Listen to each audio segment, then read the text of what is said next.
नमस्कार दोस्तों, आज का टॉपिक होगा भारतीय इतिहास के ऊपर, जिसे मैं आपको टॉपिक वाइज प्रश्न उत्तर कराऊंगा। हर टॉपिक के मोस्ट इंपॉर्टेंट क्वेश्चन है जो पिछले ईयर्स में आई हुए हैं हर भर्ती में ज़्यादातर यूपी पुलिस में भी पूछा गया, SSGD में भी पूछा गया और हर स्टेट की पुलिस में पूछा गया। मतलब हर टॉपिक से क्वेश्चन उठाए गए हैं और वो भी मैं इसमें लाया हूँ PDF के द्वारा। तो आप देखना, ये पिछले 2025 में मैंने कराया था और इसी में अब बोर कराऊँगा, तो वापस देखना आप। जिससे भारतीय इतिहास का टॉपिक है प्रागैतिहासिक काल एवं प्राचीन भारतीय इतिहास के मुख्य स्रोत। ये टॉपिक है फर्स्ट। तो इस चैप्टर से में क्वेश्चन आया, जैसे फर्स्ट क्वेश्चन है, भारत में कृषि तथा पशुपालन के प्राचीनतम साक्ष्य कहाँ से प्राप्त हुए थे। यानी भारत में कृषि और पशुपालन के जो प्राचीनतम साक्ष्य थे वो कहाँ से प्राप्त हुए। वो हमारे मेहरगढ़ से प्राप्त हुए थे। लवरादेव जगह का नाम है, वहाँ से प्राप्त हुए थे। 2 नंबर क्वेश्चन है, किस भारतीय पुरातत्ववेत्ता ने पहली बार भीमबेटका गुफा को देखा और उसके शैल चित्रों के प्रागैतिहासिक महत्व को खोजा था। वह VS पाकड़कर। 3 नंबर के क्वेश्चन है, मध्य पाषाण काल के उपकरण जो कि अत्यंत छोटे होते थे वो क्या कहलाते हैं। जो अत्यंत छोटे होते हैं ना उपकरण वो क्या कहलाते हैं, मतलब औजार, वो होते हैं माइक्रोलिथ कहलाते हैं। दोस्तों, किस अभिलेख से सती प्रथा के प्रथम अभिलेख के साक्ष्य प्राप्त हुए थे, वो है एरण अभिलेख। 4 नंबर क्वेश्चन है, किस अभिलेख से सती प्रथा के जो साक्ष्य प्राप्त हुए थे वो ये थे हमारे एरण अभिलेख। इस प्रकार के क्वेश्चन आए थे। इस प्रकार में क्वेश्चन कराऊंगा, टॉपिक वाइज कराऊंगा। किस किस टॉपिक में कैसे कैसे प्रश्न पूछे जाते हैं और कैसे प्रश्न आए हुए वो है दोस्तों। 5 नंबर क्वेश्चन है, किस युग को चालकोलिथिक युग भी कहा जाता है, वह ताम्रपाषाण काल को। संस्कृत व्याकरण ग्रंथ अष्टाध्यायी के रचयिता कौन है, वो पाणिनि। 7 नंबर क्वेश्चन है, किस स्थान से मानव के साथ कुत्ते को भी दफनाए जाने का साक्ष्य प्राप्त हो जाता है, वह बुरझोम, जो हमारे जम्मू कश्मीर में। 8 नंबर क्वेश्चन है, पुराणों में कौन सा पुराण सबसे प्राचीन तथा प्रामाणिक है, वह है मत्स्य पुराण। 9 क्वेश्चन है, रा का टीला किस नौपाषाणिक स्थल से संबंधित है, वह संगणक स्थल कर्नाटक से। 10 नंबर क्वेश्चन है, मतलब 10 नंबर, एक ही कब्र से 3 मानव कंकाल प्राप्त हुए थे। देखो दोस्तों, दमदमा जो प्रतापगढ़ यूपी में पड़ता है, राजस्थान वाला नहीं है प्रतापगढ़, ये यूपी वाला है प्रतापगढ़। वन लाइनर सीरीज है, 2025 में पढ़ाया था, यूपी पुलिस भर्ती के लिए देख लेना। उसमें भी क्वेश्चन ये क्या छपे थे और अब भी नेक्स्ट भर्ती में जो भी आएगी उसमें ये छपे थे। ये आप मतलब एक बार अगर रिविजन आपने कर लिया या पढ़ ली हिस्ट्री तो फिर क्वेश्चन ये जरूर लगाना दोस्तों, एक बार जरूर देखना पूरी क्लास, मजा आ जाएगा आपको।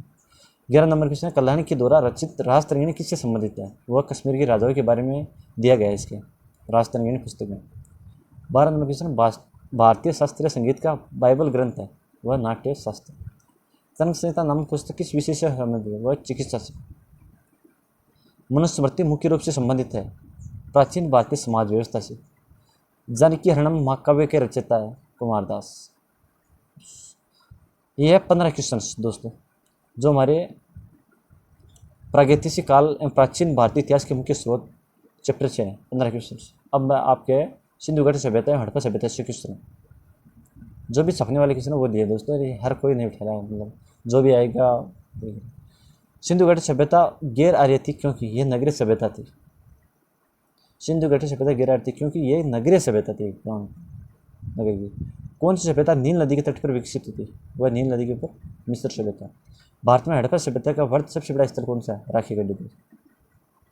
19 नंबर क्वेश्चन है, किस हड़प्पाकालीन स्थल से जुते हुए खेतों के प्रमाण मिले, कालीबंगा राजस्थान से। हड़प्पा पूरा स्थल हुलास किस भारतीय क्षेत्र या राज्य से संबंधित है, वह सहारनपुर यूपी। वह हड़प्पा नगर जिसका प्रतिनिधित्व लोथल का पुरातत्व स्थल करता है वो किस नदी पर, भोगो नदी पर है लोथल, जो गुजरात में। 22 नंबर क्वेश्चन है, हड़प्पा में मोहनजोदड़ो स्थल की पुरातात्विक खुदाई के प्रभारी थे जॉन मार्शल। किस एक स्थान पर सिंधु घाटी सभ्यता से संबंध विख्यात वर्षप मुद्रा प्राप्त हुई थी, वह है मोहनजोदड़ो से, जो अभी पाकिस्तान में है। 24 नंबर क्वेश्चन है, कौन सा प्राचीन नगर अपने उन्नत जल संचयन और प्रबंधन प्रणाली के लिए सुप्रसिद्ध है, जहां बांधों की एक श्रृंखला का निर्माण किया गया था तथा संबद्ध जलाशय में नहर के माध्यम से जल को प्रभावित किया जाता है, वह धोलावीरा गुजरात में। वो भी मोहनजोदड़ो से प्राप्त नाचती लड़की यानी डांसिंग गर्ल्स नामक प्रख्यात नारी लघु मूर्ति किससे बनी हुई थी, कांसा, ब्रॉन्ज यानी कांसा से। तांबा और टिन से बनता है कांसा दोस्तों। किस हड़प्पाकालीन स्थल से टेराकोटा प्राप्त होता है, वो बनावली हरियाणा। 27 नंबर क्वेश्चन है, सिंधु घाटी सभ्यता के किन पुरास्थलों से नाव के चित्र या मॉडल प्राप्त हुए, वह मोहनजोदड़ो लोथल से। सिंधु घाटी सभ्यता को खोज निकालने में जिन 2 भारतीयों का नाम जुड़ा हुआ है, दयाराम साहनी और राखलास बंदरजी। दयाराम साहनी ने 1921 में की थी दोस्तों और राखलास बंदरजी ने 1922 में की थी। 29 नंबर क्वेश्चन, हाथी दांत का पैमाना हड़प्पे संदर्भ में कहाँ से मिला है? वह मांडी, मांडी तो इसका है, लोथल गुजरात से मिला था दोस्तों। 30 नंबर क्वेश्चन, हड़प्पा सभ्यता का स्थल मांडी भारत किस राज्य में है? वह मुजफ्फरनगर जिला यूपी में, मुजफ्फर जिला यूपी में दोस्तों। और मांडा है जम्मू कश्मीर में, कन्फ्यूज बना दोस्तों, मांडी है यूपी में और मांडा है जम्मू कश्मीर में।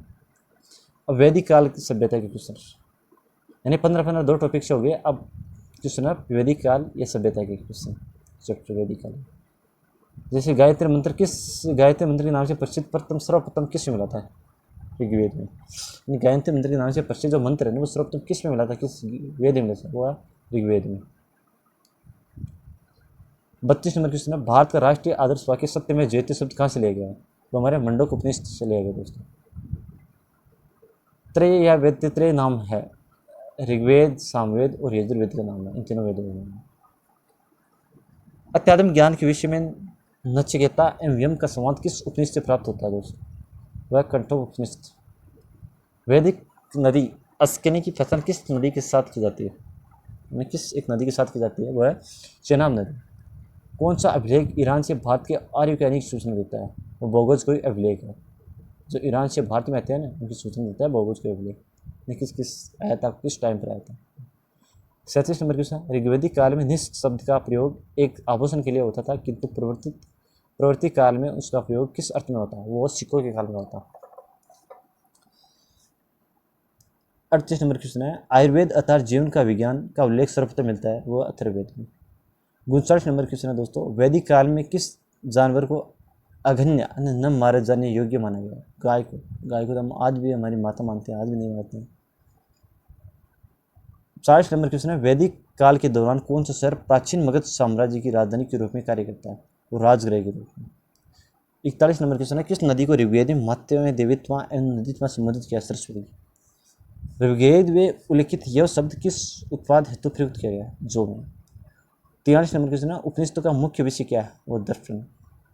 44 नंबर क्वेश्चन है, वैदिक काल में बलि शब्द का क्या था? बलि है ना, प्रजा द्वारा जो शासकों को दी गई भेंट, वह बलि। 45 नंबर के पूर्व मीमांसा के प्रणेता कौन सा? वह जैमिनी।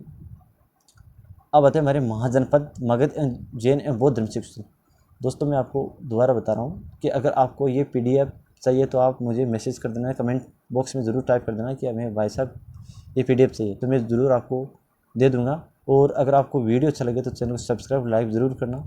और अगर आपको ये ऐसा लगता है कि मैं धीरे पढ़ा रहा हूँ या फिर स्लो चल रही क्लास, तो आपको 2 स्पीड में या 1.5 की स्पीड में आप देख सकते हो, कोई दिक्कत नहीं है। लेकिन देखना ज़रूर है दोस्तों, एग्ज़ाम से पहले ये आराम से देखो, आप कोई दिक्कत नहीं है।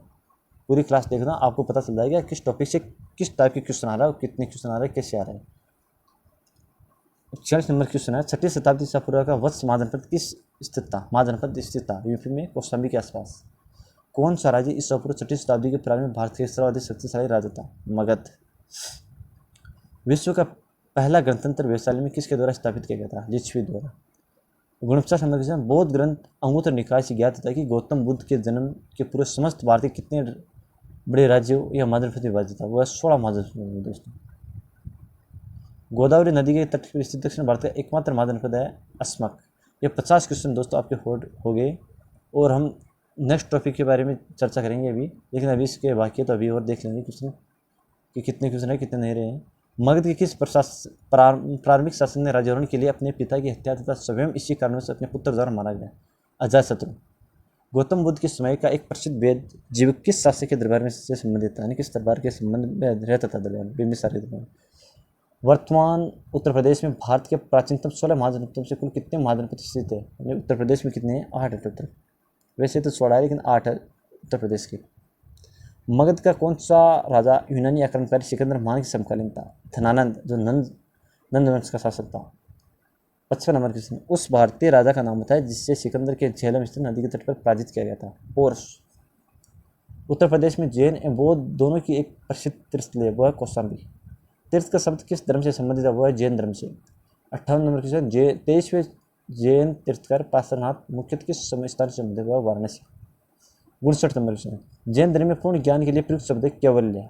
बौद्ध धर्म में निवारण और जैन धर्म में कैवल्य बोलते हैं पूर्ण ज्ञान को। भारत की धार्मिक प्रथाओं के संदर्भ में स्थानकवासी संप्रदाय का संबंध है जैन से। समाधि मन किस धर्म से संबंधित है? वो जैन धर्म से।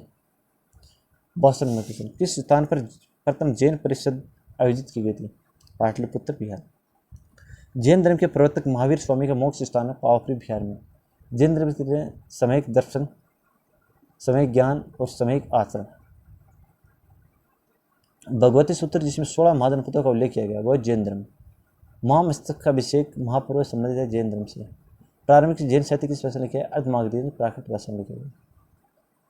भारतीय इतिहास के संदर्भ में कौन भावी बुद्ध है जो संसार की रक्षा हेतु अवतरित होते हैं? मैत्रेय। गौतम बुद्ध के जीवन की किस घटना को महाविद्यालय के रूप में देता है? गृह त्याग।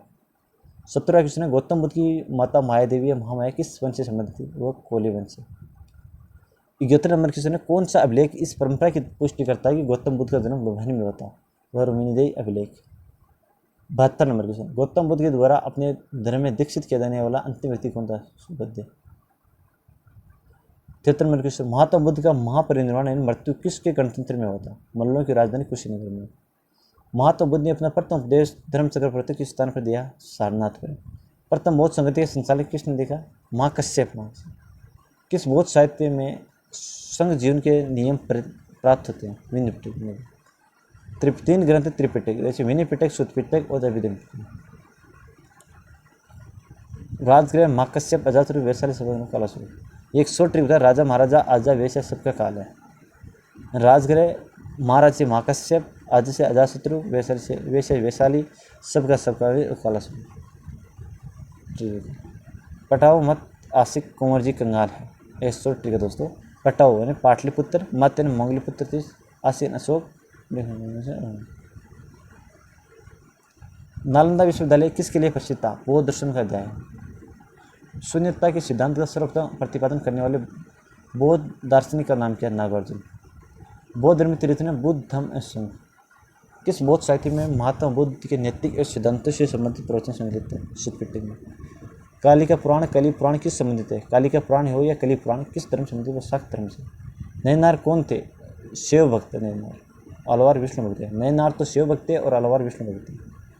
आजुग संप्रदाय की स्थापना किसने की थी? मंगलीपुत्र घोषाल ने की थी आजुग संप्रदाय की स्थापना। 84 किस बौद्ध संगति के दौरान बौद्ध धर्म का हीनयान महायान संप्रदाय में विभाजित हुआ था? चतुर्थ बौद्ध संगति में। मगध साम्राज्य पर शासन करने वाला प्रथम राजवंश था हरिंक वंश। हरिंक वंश। अब ये काल दिया हुआ इनका हरिंक वंश है, शिशुनाग वंश है, मौर्य वंश है, शुंग वंश है, कण्व वंश है। ये टॉपिक आता है मौर्य साम्राज्य दोस्तों।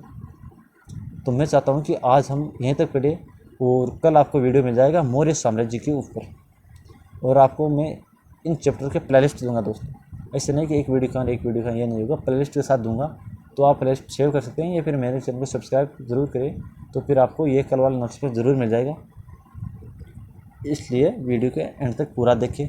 मौर्य साम्राज्य टॉपिक मैं कल स्टार्ट करूँगा इसी टाइम दोस्तों। मौर्य साम्राज्य है, फिर बहुत हर टॉपिक से लिया है दोस्तों मैंने। मौर्य साम्राज्य के बाद जैसे हमारे मौर्योत्तर काल है, इनका पूरा हिस्ट्री का मैं निचोड़ दूंगा आपको, हर चैप्टर का, हर वीडियो में यही बताऊंगा।